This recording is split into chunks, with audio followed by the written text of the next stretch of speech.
Welcome to Culture on Tap. We are a podcast that is about bridging the cultural gap, one conversation at a time. We have myself, Xavier Bright. Right next to me, we have Dale Young. And the man behind the camera is Range Armantar. If you haven't already, please like, subscribe, and share on anywhere that you listen or you watch podcasts.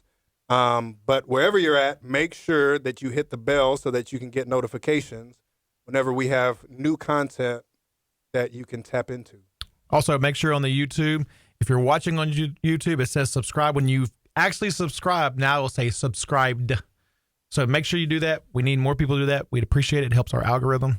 Yes. Absolutely. So today, we're going to tackle... Here's another Range known fact. Fun fact of Range. I know we're not ready to talk about that yet. Yeah, I know I cut you off. My bad. I'm not really sorry, but I'm going to say I'm sorry because that's the right thing to say.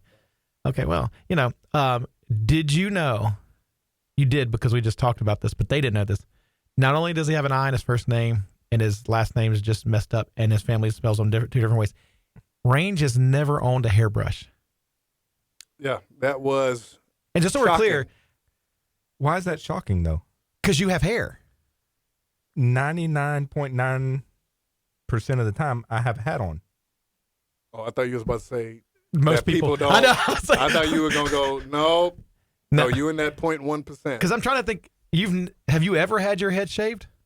Not shaved. I mean, I used to clip it with clippers. But still, like, there was hair that you could move a certain... No, I've cut it short enough. Since we've been friends? Yeah. No. Yeah. Yes, I don't remember have. that. No. So whenever I was teaching, I had students that did good at a contest. That's right. I told them they could shave my head. Okay, So that's one time. One time. I've known you since Yeah, but 2015. up until recently, my haircut would be a number 2 from the neck up. Even saying that from the neck because he has a beard. Yeah. So neck up. Okay, but still, it's not normal not to have a hairbrush. Even if you don't use it, like even if it's like in the back of the drawer and it looks my grody. wife has one. Well, that's different.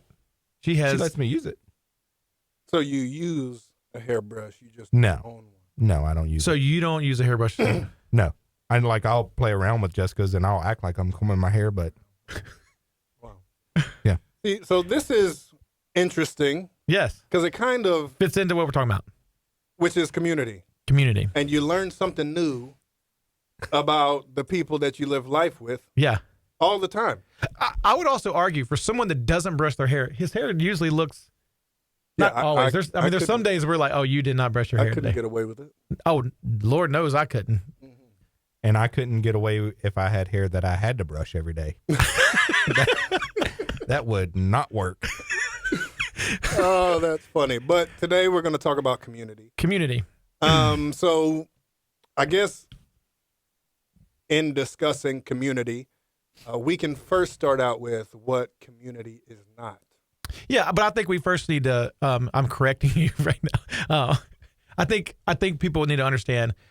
These first 3 weeks have been our first week was just like an introduction, but then we did marriage, family, and now community because these are like kind of our pillars, Staples. of who we are. So I would say this is the final staple before we get into other topics. But I For agree. sure. Like what community is not. Like I think when I hear that. I think too often people associate community with whether you're an introvert or extrovert. And that Right. has nothing to do with, it's not the number of people you know, it's how you know them. Mhm. That was good. Like, I That don't know. was. That just came to me. No, that was. I think it's about knowing and being known Right. by like the ones that are closest to you. I think community is not just being hospitable. I agree. I think there's a lot of people who are hospitable, but are they known? Right. Like, I mean, I would, like we talked about this, one of the other episodes where if there's a room full of 100 people, I'm going to meet all of them. You're perfectly fine with meeting none of them. But I would say neither one of us had community that day. Correct. Because my goal in meeting them is not that they're in community with me. That's just, I like to talk to people. So Right. like, I just want to talk to people. Yeah. So And me being introverted and just sitting in the corner doesn't necessarily mean that I don't like talking to people. I think it's just a matter of I don't like small talk. Yes. I like conversations where we can like dig in. But small talk for me is exhausting. I would agree. It is exhausting. So, yeah. If it's a room full of 100 people, I'm not going to talk because I don't like small talk. Now, if you want to come and ask me about my life, I'm not just going to be like, get away from me. Right. I'm going to talk, but I can't stand small talk. So, I think also, like, from a scriptural standpoint, we see that my point was just being hospitable doesn't mean that you're good at community. And I think we see that in the story of Mary and Martha. Right. Martha was very hospitable. She was making sure that everybody was taken care of, and she was frantically doing. But she missed the point of her sister Mary. Yes, sitting at the feet of Jesus. Yeah. I think that, but I think that's a perfect example because I would think most people that don't get it would say Martha's killing it. Yeah. Because she's creating an environment that's welcoming. Right. But she's missing out on the most important part. In fact, Jesus said, you're missing out on the most important part. So, no, that's good. So, yeah, I mean, I think that, what community is not. There's also what is community, which I pulled this definition from the dictionary. A group of people living in the same place or having particular characteristics in common. And I think that that's the basis. I think that's the basis. Like if you don't look at it from a spiritual standpoint or a non-spiritual standpoint, I think that is the basis of community, finding something that is in common. Like in high school, mine would have been sports. Like I hung with people that had that community with me. I think you would agree with that. I'm sure with range, it was rodeo and stuff like that.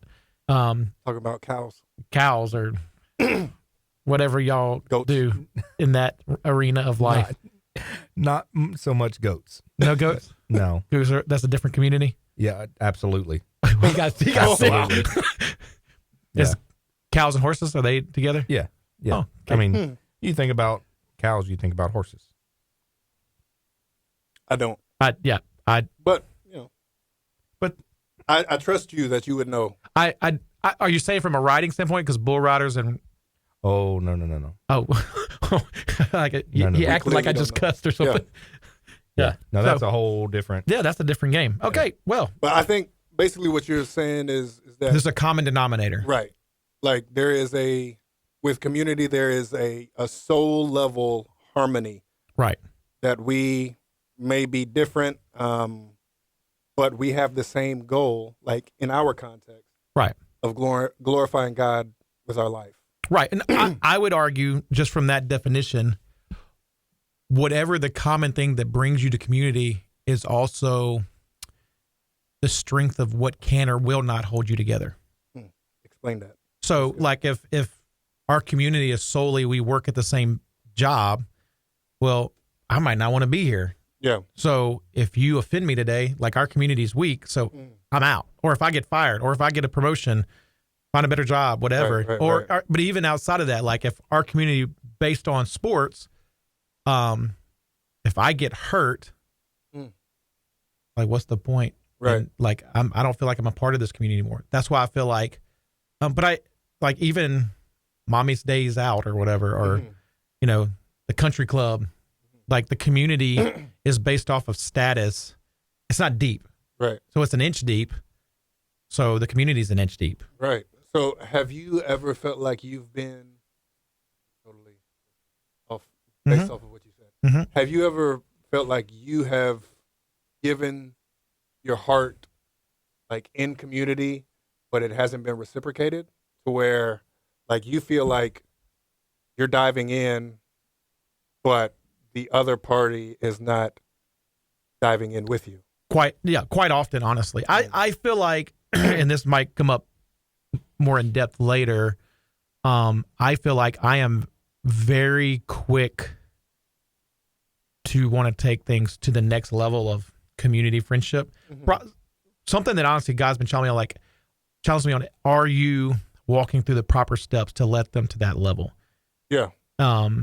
Because I am very transparent, pretty open book. Like I feel like, okay, like let's just, and most people just aren't ready. Right. They're not ready for me. Yeah. So where I feel like you're on the opposite end, like we gonna throw this ball around a little bit. Yeah. Before we decide. Before I dive in and let you yeah. in on. Yeah. Yeah. Which I think leads to, for me, unnecessary hurt. Yeah. And maybe for you, missed opportunities. Yeah, for sure. No, I think that's really good. Whenever I think of community, for whatever reason, I think of Lauren and I first starting to date. Mm-hmm. And obviously I had this idea in my head that I wasn't going to be a sucker. Mm-hmm. And, I'm not going to do all the caking and no, I love you more. You like hang up. I'm not going to do that. Like, but then as Mike Tyson says, everybody has a plan until they get punched in the mouth. That's right. I got punched in the mouth by Lauren, not literally. But then I started doing things that I thought I would never do. And Absolutely. The whole, you hang up first. Yeah. And things of that nature. But I wanted to get to know her. Absolutely. More than just surface level. Like, yes, we're asking each other favorite colors and favorite movies, right. And favorite things like that, favorite food. Did y'all ever do the game where it's the, you know what I'm talking about? No idea what that is. It's like, you just put your hands in, it's the fort. Like, I know people on our live are going to know what this is, or they'll watch this. Hold up. You know what's bad is? I know exactly what he's talking about. Is this where you fold up the paper a white and thing? you like write on it or whatever, and you go. Is this a white thing? I'm asking generally. I so don't like know you put your fingers about. like this, and I on don't know top if it's of a it, white thing, but like on top of it, it'll be like red, blue, green, yellow, and you pick a color. Let's just say red. I go RED, and so like you're doing it back and forth. On the inside, there's more stuff written, and then you pick again. And when it gets down to the middle, like it says, "Oh, you're in love with Lauren," or "Oh, you're going to take her on a walk on the beach." You've never, never, ever done that. I don't know what they're called though. I don't have a clue what they're called, nor do I know how to fold them up the right way. No, I don't either. So if you're watching us, put in the comments what they're called. I'm going to have to find someone that can make one, so you can do this. It's cool. You should do it. Everybody's got to do it at least once. Yeah. Yeah. I've never ever heard of that. well, life. But the point that I'm trying to make is like I wanted to get to know her on a deep level, and in some cases, really, that's community. Like not just surface level. It's diving into knowing who you are, knowing what sets you off, knowing what, right. Learning each other, our love languages. You're a gifts guy. I'm a words of affirmation guy. And kind of catering to each other in that way. You know what I'm saying? Would you even though agree? I was singing Aladdin to her. The whole new world. Look at over you. the phone. Bro. He had me sprung. So would you agree? Because I even think about, me and Michelle, we hung out in the same group of friends for years before we dated. So then our community completely changed. But would you agree, what you thought was community with your wife then and your community with your wife now are completely different things? Yeah, I would say so. And I think it's... Because I think back then we're, again, in love with the idea of community, and now our community is sacred. Yes. Well, and it was, my wife at the rodeo telling me, I feel like I don't know who you are. And it was like a gut punch, first of all, because I still had this wall. Even though we were sharing life together, there was still this wall where I felt like I had to protect myself. This is from my wife. Yeah. You know what I'm saying? And it's just like community has what you're saying, it's a sacredness, but it's constant work. Yeah. Community should hurt. Yeah. It should bring joy, but it also should hurt at times. The hard conversations in community are a struggle. So for sure. So what would you say? Obviously we're talking about the importance of community in our life. But one thing that you would say in regards to how important community is for you. For me, like when we decided we were going to do this, I thought about it from a spiritual. Even though I try to look at everything from a spiritual perspective, I thought non-spiritual. And we're going to be talking about this in a few weeks. I believe community is needed even more now than ever because of the engulfing nature of social media. Because just community alone is getting to know someone at a more intimate, personal level. But for me, I realized for me and my wife, and even my friendships, without community, you are at a sanctification block. That's good. Like, I don't think you can pursue Christ correctly without people in your life that truly you're having community with. Like you said with your wife, I remember one Sunday my wife's literally looking me in the face and saying, I wish the man that takes the pulpit would be the man that comes in our home, which hurts. But I can think of me and Range having tough conversations that we had to go back and forth and then remind each other we love each other and this is not going to hurt us. This is going to make us stronger. Me and you've done that on multiple occasions. So I think that until you're able to speak truth with empathy, and it should hurt you more to have to say it than the person that has to receive it. First of all, that's community. But then to come out on the other hand and be determined that this is not going to hurt us, this is going to make us stronger. When you can do that, you're at a different spiritual spot. Yeah. And I don't think that we have that, because everybody now is Facebook friends. Like according to my Facebook, I've got 7,622.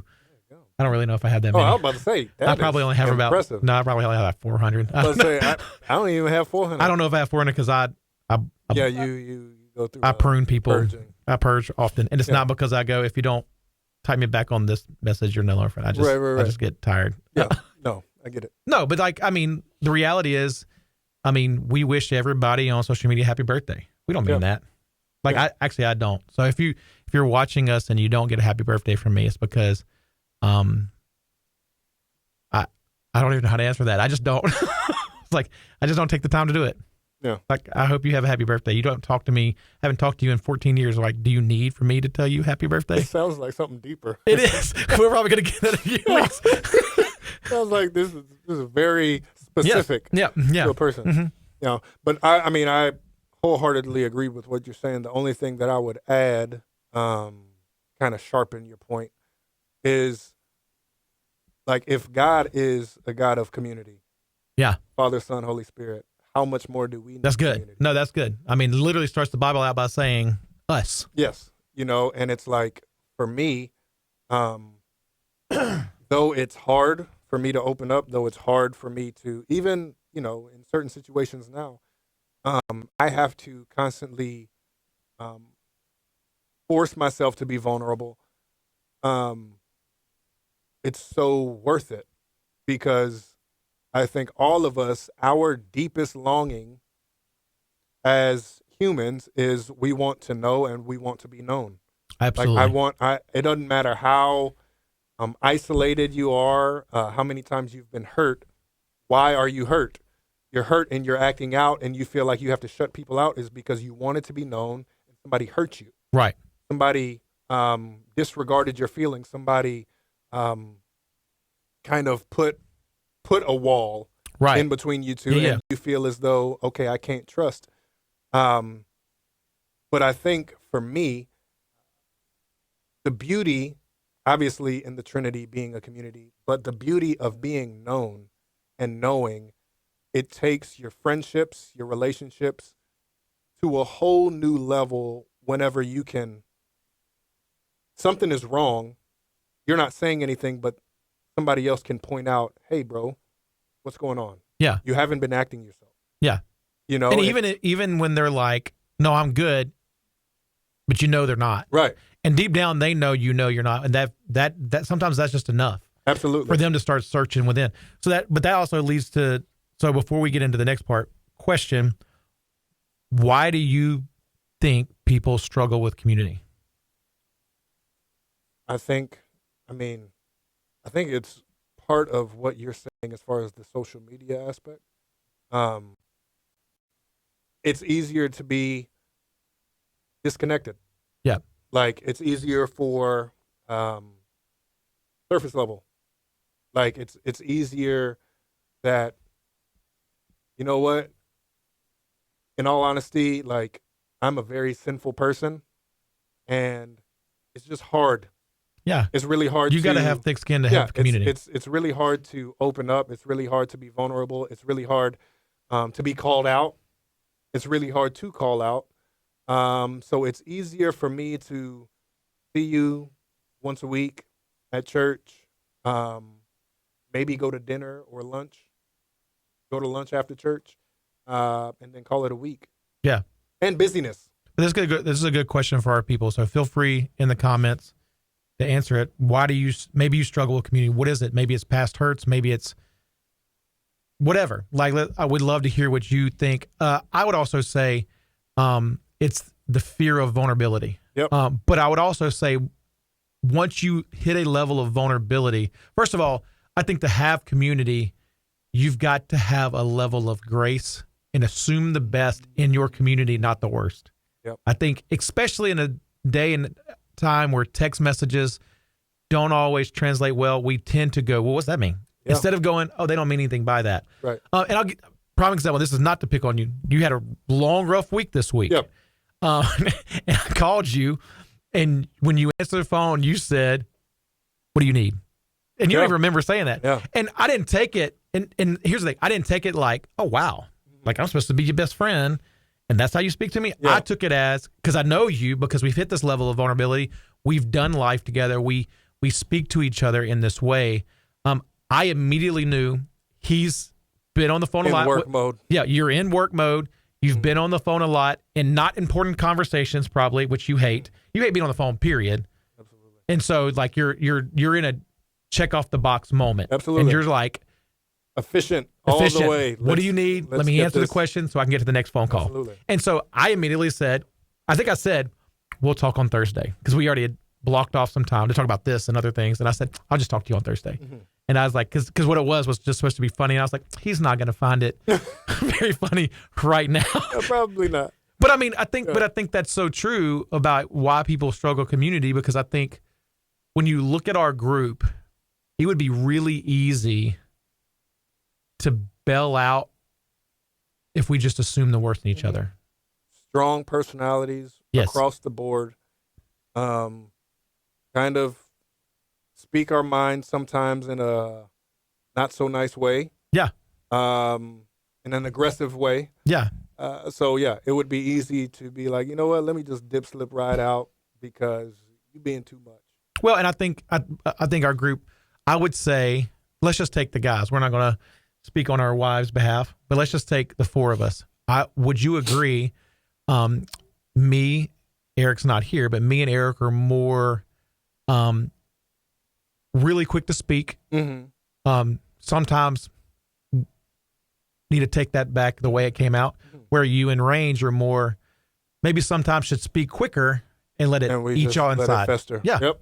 So I would agree. But I think through that we've learned how to walk through situations and go, okay, this is who we are. And learn from each other, because that's not necessarily, I mean, obviously it's detrimental to relationships, but y'all being on one side of the spectrum, us being on the other side of the spectrum, we can meet at the middle, because it's like, you need to learn on this side, but we need to learn on this side as well. Right. You know what I'm saying? To, first off, process things before you say it, or don't be timid, and this needs to be said at this moment. You know what I'm saying? Right. But not just with us, but even in our area of work. Absolutely. And, just everyday life, I think it helps us grow, but that's the beauty of community. Yes. That's the beauty of sharing life with one another. Actually, getting into it, that is the danger of not having community, not being able to grow. First off, for me, it would be easy for me to just live in isolation. Yeah, you've told me before, they could, not that you want to live in the woods, but they could plant you in a house by yourself or just your family. Mm-hmm. As long as you have access to the things you need in life, you don't have to see nobody. We're good. Yeah. Not in the woods. Not in the woods. Not a woodsman. Well, they could put a tree. They could put you in the concrete jungle, but you don't have to know anybody in your building. Anybody. And I probably wouldn't, like, that was my life in Springfield for the first 3 months. That's when you sat in the dark and bought a dog and did your hair purple. No, that wasn't the purple hair. No purple hair then. But I sat in the dark and bought a dog. But I think that points out, even then you wanted community. Absolutely. I wanted to be Because if y'all know him, that might be one of the, there's moments I did not know him that I wish I could pay to see. If I would have walked if I'd have walked in your house and you'd have been sitting on that couch, because now you have 2 dogs. 2 dogs at that moment. And you were petting both dogs, I probably would have died of laughter. I bought a dog, and I thought I was buying a husky. It was a border collie. And you're already for $70, but I'm committed. You're committed. You need the dog. I need the dog. I needed a dog. But I think that just shows you, like, I think we tell ourselves we don't need something, but we are naturally ingrained that we do. Yeah. And I think in isolation, like the danger of it, even though it may be kind of like sin in general, even though it may be fulfilling for a moment, that's not what we were created for. So it's going to start manifesting itself in doing things that you aren't used to doing, like buying a daggum dog. So, and see, for me, I think the danger for me from a different perspective as an extrovert, the danger is that I can enter a room and make everyone feel like they know who I am and leave there and feel all alone, like almost exhausted. Because I mean, I can get into almost any conversations, mix in humor, and we can have a great night. And people are like, man, he's a good guy. And you know nothing about me. Yeah. And I think I do it well. Like, and I mean, it's just the way I am. And so I have to, because I even think with you, we've had multiple conversations where you've had to like wait till everyone's gone. And then you'll go, okay, so what does this mean? And I'm like, oh God, like, and I'm like, and I'll go, and like, I don't know how to stop. And so I think, but even in that, knowing who you are, and you wouldn't be able to receive it in front of everybody. Right. Exactly. So waiting till everybody goes to where it's just me and you, to where vulnerability. Right. Well, and I think you've seen it. I mean, because we've talked about it before years ago at camp when Josh Proctor asked, "How are you doing?" I was like, "I'm drowning." Yeah. And like, but if you'd have saw me the day before, you'd have swore I was flourishing. Yeah. Like, so. Yeah. I think there is a danger at being an extrovert because everyone assumes the life of the party is killing it. I would almost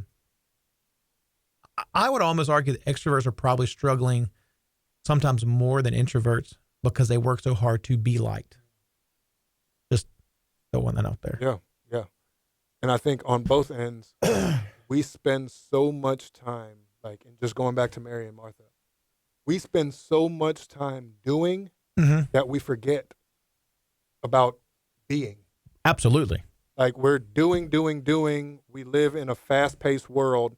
We're doing all of these things, but what is it like to just be present? Yeah. Just to be whole. To sit at the feet of Jesus. Yeah. I mean, that's something literally the last few years I've really tried to do is make what I call just quiet time with God. Not with requests, just like help me know who I am. Yeah. So what is something that you want to leave with our audience, with our family, other family now? Welcome. But what is something that you want to leave with them in regards to community? As someone that on multiple, like a handful of people that I would consider true community that have hurt me deeply, my first advice would be pray for God to show you what you need, not what you want, what you need, and don't be afraid to dive back in, even if you get hurt again. There's someone that's going to be there. Yeah. There's like we still need that, and I would tell you don't give up on it just because humans fail. Like even like I look back on some of these people and go, you know what? In that season, they were great to me. And I can dwell on how they hurt me, or I can remind myself that they did do some great things in my life to help me. And I'm thankful for that part. You're not coming back in. like I'm just being real honest. Like we ain't there. Yeah. But I mean, I am thankful. And so I think that you got to get past, don't allow your pain, to keep you from pursuing community. Yeah. That would be my, That's really good. The only thing that I would add to that is I think it's Hebrews 10 talks about not neglecting to meet with one another. And the Greek word for meet, if I'm not mistaken, is episynagogue, and it means an intense gathering. And like, reality is that community is not a cruise ship mentality. Yeah, no, that's good. Like accommodating, all inclusive. Yeah. You know, what have you done for me? What are you doing really for good. me? An intense gathering is more like a battleship. No, that's really good because I think that's really good because I think too often we feel like we owe people too much, and sometimes we just be able to say like, I have nothing to give you. Right. And you know what? On this side, obviously, we are getting blown up on this side of the battleship. So we need to come and hold this man up. Yeah. Hold this woman up. And it's not about what have you done for me lately. No, that's good. Don't praise the guy at the top. Love on the guy at the bottom. Yeah. I like it. So that's our episode for the week. Yes. We hope that you guys enjoyed it. And if you are not in community, you need to find some community. Absolutely. If you need help, we can definitely help you in what that looks like, what to look like, or what to look for, and absolutely things of that nature. If you want to be a part of our community, there is an application process that we will get back to you as soon as possible, maybe 3 to 4 weeks, depending on what we got going on. But no, I'm just kidding. Well, that's just a deeper conversation. We have rings of community. Yes, you can be. To be in the inner ring, it's going to take about 6 months. Yeah. And you can't offend us or anything. That goes against everything we just talked about. But thanks for joining us. Thanks for tapping in this week. We love you guys.